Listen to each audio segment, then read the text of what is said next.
Every night while you sleep, your brain shrinks. Not metaphorically, not as a figure of speech, physically. The cells inside your brain reduce their volume by up to 60%. Brain itself becomes measurably smaller. And if this does not happen, if something prevents this nightly shrinkage, you wake up with toxic waste accumulating inside your nervous system. Waste that, over years and decades, is one of the primary drivers of neurological decline. This sounds like damage. It is the opposite. It is the most sophisticated cleaning mechanism in the entire human body. And until 2012, science did not know it existed. We have known for a long time that sleep matters for the brain. The evidence was everywhere. Sleep deprivation impairs cognition, memory, reaction time, emotional regulation. Chronic poor sleep is associated with dramatically elevated risk of Alzheimer's disease, Parkinson's disease, and other neurodegenerative conditions. But for decades, neuroscientists could not fully explain why. They knew the brain needed sleep. They did not know what sleep was actually doing to the brain at the physical level. And one of the central mysteries driving that gap was a problem so basic it seems almost embarrassing in retrospect. The brain has no lymphatic system. Every other major organ in your body is threaded with lymphatic vessels, the network of channels that carries away metabolic waste, cellular debris, and toxic byproducts of normal biological activity. The lymphatic system is the body's sewage network, and almost every tissue in the body is connected to it, except the brain. The brain sits behind the blood-brain barrier, isolated, protected, and apparently without any equivalent drainage system. And yet the brain is one of the most metabolically active organs in the body. Neurons fire constantly, consuming enormous amounts of energy, producing enormous amounts of metabolic waste, beta-amyloid, tau protein, lactate, reactive oxygen species. The brain generates toxic byproducts continuously, all day, every day, and somehow, despite having no lymphatic system, it clears them. The question that went unanswered for most of the history of neuroscience was how? The answer arrived in 2013 when neuroscientist Maiken Nedergaard and her team at the University of Rochester published a paper in Science that described something nobody had seen before. They called it the glymphatic system. The name is a portmanteau of glial and lymphatic, because the system uses the brain's glial cells, specifically a type called astrocytes, to perform a function analogous to what the lymphatic system does everywhere else in the body. And the mechanism by which it works is one of the most elegant pieces of fluid physics in all of biology. Here's how it works. Surrounding every blood vessel in the brain is a layer of astrocyte cells. Astrocytes are the most abundant cell type in the brain, and they have long extensions called end feet that wrap tightly around the blood vessel walls.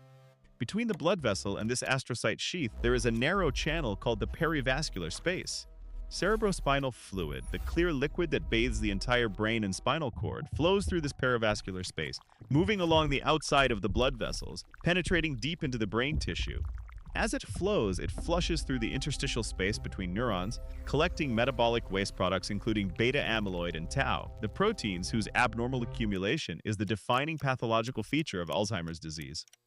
The waste-laden fluid then drains out through a separate set of perivascular channels along the veins, eventually clearing into the cervical lymph nodes and the bloodstream, where the waste is processed and eliminated. This is the glymphatic system, a brain-wide fluid transport network, using the blood vessels as its infrastructure, using cerebrospinal fluid as its cleaning agent, and using the astrocytes as both the channel walls and the pumping mechanism. And it is 10 times more active during sleep than during waking hours. 10 times.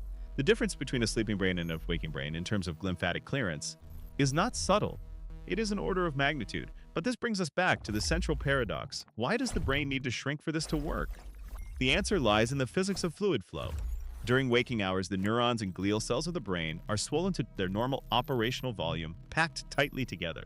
The interstitial spaces between cells, the gaps through which the cerebrospinal fluid needs to flow, are narrow. The hydraulic resistance is high. Fluid cannot move efficiently through tightly packed tissue. The glymphatic system runs at low capacity. When you enter deep sleep, something remarkable happens at the cellular level. The astrocytes actively pump ions out of their cytoplasm, specifically potassium and sodium ions, through channels in their membranes. As the ionic concentration inside the cells drops, water follows by osmosis, moving out of the cells into the extracellular space. The cells shrink. And as they shrink, the interstitial spaces between cells expand dramatically by as much as 60% of their waking volume. The brain tissue becomes more porous. The hydraulic resistance drops. Cerebrospinal fluid surges through the newly opened channels, driven by the pulsations of arterial blood flow and by the breathing cycle, washing through the interstitial space, collecting the accumulated metabolic waste of the day, and carrying it out. The channel through which the water exits the astrocytes during this process is called aquaporin 4, or AQP4. It is a water channel protein, one of a family of proteins that control the movement of water across cell membranes throughout the body. In the brain, AQP4 is concentrated at the astrocyte end feet that wrap around the blood vessels, precisely positioned to facilitate the flow of water between the perivascular space and the cell interior. When deep sleep activates the glymphatic system, AQP4 channels open. Water flows out of the astrocytes, the cells shrink, and the cerebrospinal fluid can penetrate the tissue at the rate needed to perform effective waste clearance. AQP4 is the molecular gate that controls the nightly cleaning cycle of your brain. And in studies where AQP4 function is disrupted in animal models, glymphatic clearance falls dramatically, beta-amyloid accumulates faster, and neurological decline accelerates. The gate must open. The brain must shrink. The fluid must flow. This is not optional maintenance. It is the fundamental operating requirement of a healthy nervous system over a lifetime. Now here's where the story becomes urgently practical, because the glymphatic system is not equally active across all stages of sleep. It is maximally active during slow-wave sleep, also called deep sleep, or NREM stage 3. This is the sleep stage characterized by the large, slow brain waves called delta waves, the deepest and most restorative stage of the sleep cycle. It is the stage from which you are hardest to awaken, the stage during which the brain is least responsive to external stimuli, the stage during which the cortical neurons are firing in their most synchronous and coordinated patterns. And it is during this specific stage that the cellular shrinkage is greatest, the interstitial space is most expanded, and the glymphatic flow is most powerful. Deep sleep is not just restful sleep. It is chemically and physically distinct from lighter sleep stages in ways that are directly relevant to brain waste clearance. You cannot substitute REM sleep or light NREM sleep for slow-wave sleep and get equivalent glymphatic function. The system is gated to that specific stage. This has profound implications for anything that disrupts sleep architecture, the sequence and proportion of sleep stages across the night. And one of the most significant and widely underappreciated disruptors of sleep architecture is alcohol. Alcohol is a sedative. It makes you fall asleep faster. Many people use it deliberately as a sleep aid. And it does increase sleep in the sense that it produces unconsciousness quickly and can increase total sleep time. But what it does to the structure of sleep is destructive. Alcohol dramatically suppresses slow-wave sleep, the deep NREM stage that is essential for glymphatic function. It fragments sleep in the second half of the night. It increases REM sleep rebound in ways that disrupt normal architecture. The result is that someone who drinks before bed and sleeps 8 hours may get dramatically less slow-wave sleep than someone who sleeps 6 hours without alcohol. They spent more time unconscious. But their glymphatic system ran at a fraction of its normal capacity. The brain was not cleaned. The metabolic waste accumulated. And they wake up feeling unrested not because they slept too little, but because the specific sleep stage that restores the brain was suppressed. The same logic applies to sleep fragmentation from any cause. Obstructive sleep apnea, which repeatedly interrupts breathing and causes microarousals throughout the night, severely disrupts slow-wave sleep architecture even when total sleep time appears adequate. Studies have found significantly elevated beta-amyloid accumulation and impaired glymphatic function in individuals with untreated sleep apnea. Chronic pain, stress, ambient noise, blue light exposure before bed, irregular sleep schedules that prevent the circadian alignment needed to consolidate slow-wave sleep. All of these suppress the specific sleep stage on which your brain depends for its nightly cleaning cycle. And here is the dimension of this story that should genuinely concern anyone thinking about their brain health over decades rather than just tonight. Beta-amyloid does not accumulate harmlessly. It aggregates. Small beta-amyloid peptides cluster together into oligomers, then into larger fibrils, then into the amyloid plaques that are the defining pathological feature of Alzheimer's disease. This aggregation process is slow, unfolding over years and decades, but it is driven by concentration. The more beta-amyloid is present in the interstitial space of the brain at any given time, the faster it aggregates. The glymphatic system, by clearing beta-amyloid during sleep, keeps its concentration low and slows the aggregation process. Chronic sleep disruption, by impairing glymphatic clearance, allows beta-amyloid to accumulate to higher concentrations, accelerating the aggregation process and advancing the pathological timeline. This is not a speculative connection. Studies have shown that a single night of sleep deprivation produces measurable increases in beta-amyloid burden in the human brain, detectable by PET imaging. One night. The accumulation begins immediately when the cleaning cycle is interrupted. The tau protein tells a similar story. Tau is normally a structural protein inside neurons, helping stabilize the internal skeleton of the cell. When neurons are damaged or stressed, tau can become hyperphosphorylated, detach from the cell skeleton, and aggregate into the neurofibrillary tangles that are the second defining pathological feature of Alzheimer's disease. Tau clearance is also partly dependent on the glymphatic system, and chronic sleep disruption has been associated with accelerated tau accumulation in the brain regions most vulnerable in early Alzheimer's disease. None of this means that poor sleep causes Alzheimer's in a simple one-to-one relationship. Alzheimer's is a complex multifactorial disease with genetic, metabolic, vascular, and inflammatory components. But the glymphatic connection means that sleep quality is not merely a quality of life issue, it is a brain maintenance issue. The nightly cleaning cycle is not a luxury. It is the mechanism by which the brain manages the toxic consequences of its own metabolic activity. And protecting that mechanism, protecting slow-wave sleep, protecting the conditions under which the glymphatic system can run at full capacity is one of the most concrete and actionable things a person can do for their long-term neurological health. Now step back one more time and look at the full picture, because there is something philosophically remarkable about what the glymphatic system reveals. The brain is the most complex and most protected organ in the body. It sits inside the rigid vault of the skull, cushioned by cerebrospinal fluid, shielded by the blood-brain barrier from virtually everything circulating in the rest of the body. It is isolated. It is defended, and yet it is also, in a very precise physical sense, vulnerable to its own waste products, vulnerable to the toxicity of the metabolic byproducts of its own extraordinary activity. The most sophisticated information processing system on Earth generates so much metabolic waste in the course of its operation that it has to be partially shut down every night to allow its cleaning mechanism to function. The neurons have to stop their constant firing long enough for the astrocytes to shrink, the interstitial space to open, and the fluid to flow. Deep sleep is not the brain going offline. It is the brain running a different program, a maintenance program, the one that makes all the other programs possible. And the shrinkage, the physical reductions in cell volume that looks from the outside like something going wrong, is the mechanism of the cleaning itself. The brain gets smaller so it can get cleaner. It contracts so that the fluid can move. It withdraws so that the waste can be flushed. And when it wakes up in the morning, slightly larger than it was during peak deep sleep, the interstitial space closed again, the fluid returned to its normal channels. It is not exactly the same brain that went to sleep. It is a brain that has been washed, that has had a night's worth of accumulated metabolic debris removed from its tissue. That starts the new day with lower concentrations of beta-amyloid and tau than it had at midnight. That has bought itself another day of clear thinking, precise memory, and intact neural circuitry. Every morning you wake up after deep, uninterrupted sleep.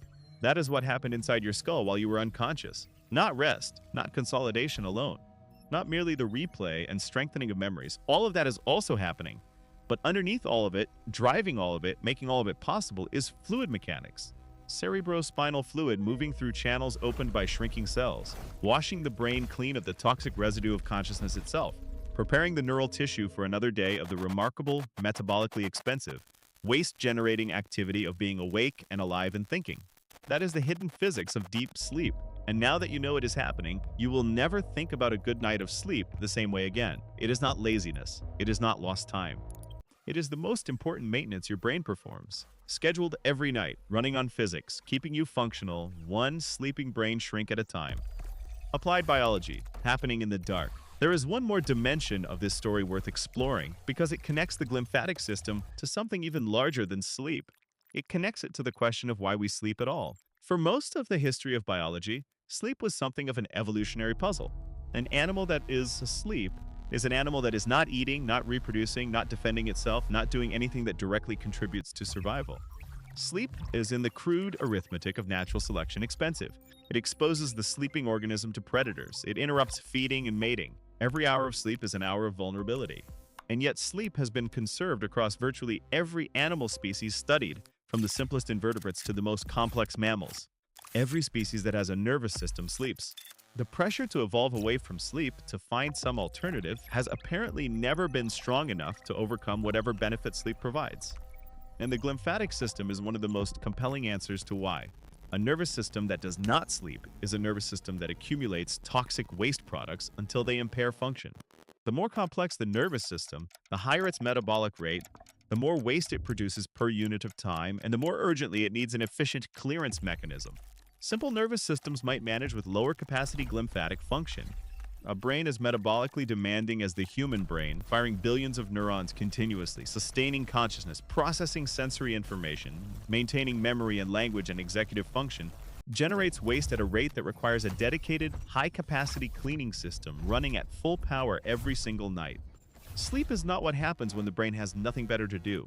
Sleep is the price the brain pays for being as complex and as active as it is during waking hours. The more powerful the machine, the more critical the maintenance cycle. And this changes the way you should think about every hour of sleep you protect or sacrifice. When you cut sleep short to work an extra hour, you are not trading rest for productivity. You are trading brain maintenance for waking time. The maintenance debt accumulates, the waste accumulates, and the system that was designed to clear it, the glymphatic system, the astrocytes, the AQP4 channels, the perivascular fluid flow, cannot run the program it was built to run if you do not give it the time and the conditions it needs. Slow-wave sleep is not a passive state. It is an active biological process with specific physical requirements. It needs time, it needs darkness, it needs temperature, because core body temperature dropping in the early sleep period is one of the triggers that facilitates the transition into deep NREM sleep. It needs circadian alignment, because slow-wave sleep is disproportionately concentrated in the first half of the night when the homeostatic sleep drive is highest. Go to bed at midnight instead of 10, and you lose a disproportionate fraction of your slow-wave sleep, not just because you sleep fewer hours, but because the hours you skip are the ones most densely packed with the deep sleep your glymphatic system requires. It needs the absence of alcohol, because the sedation that alcohol produces is not the same as the biological sleep state that activates the glymphatic system. It needs the absence of apnea, because fragmented breathing fragments the sleep architecture that allows slow-wave sleep to consolidate.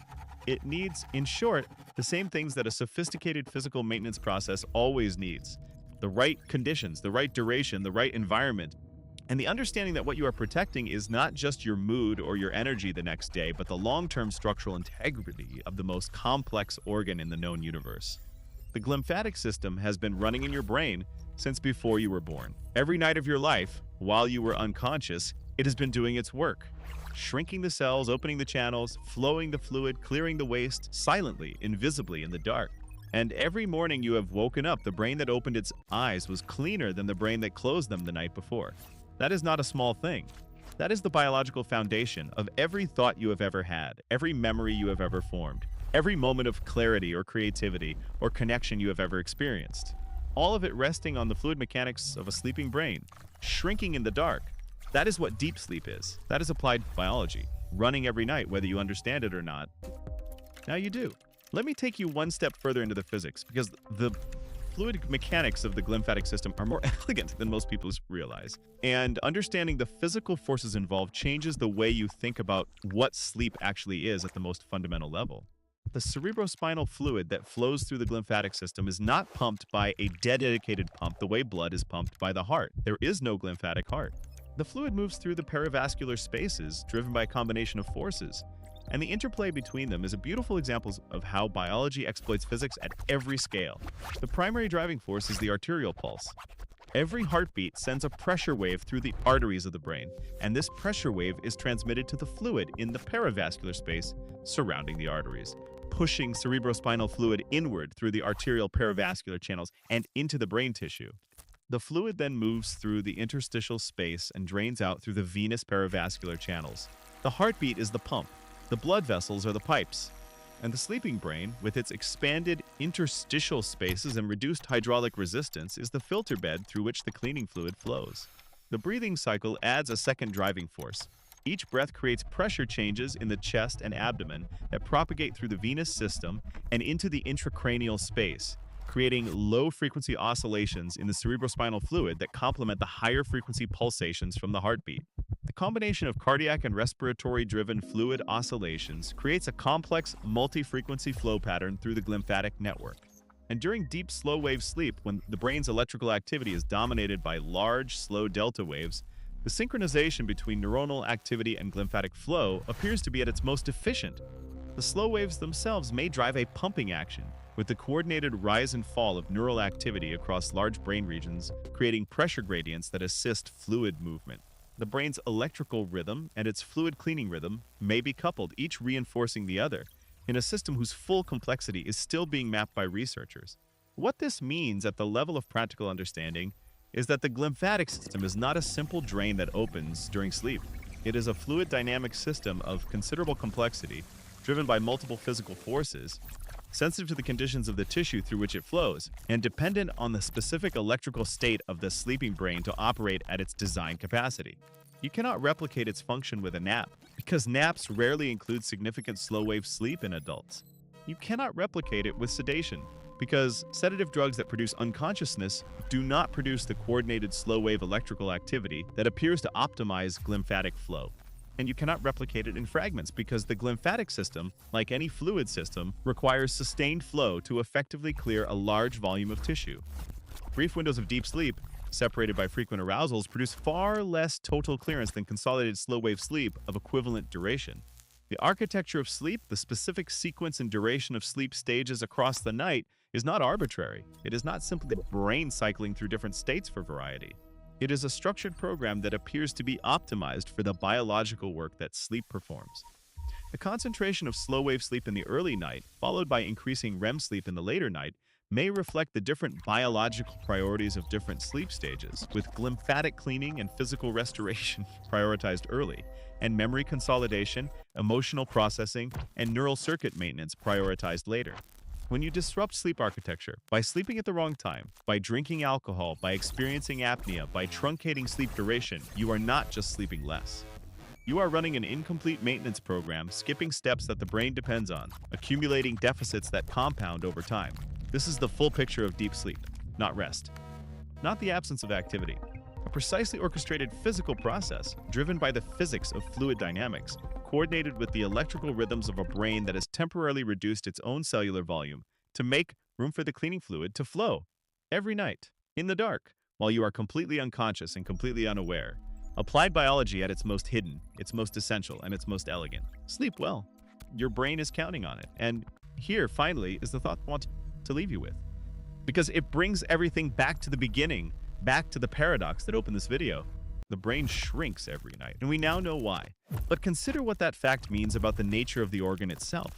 The brain spends its waking hours expanding, filling with fluid, firing in complex asynchronous patterns, maintaining the dense, tightly packed cellular architecture of a system at full operational capacity.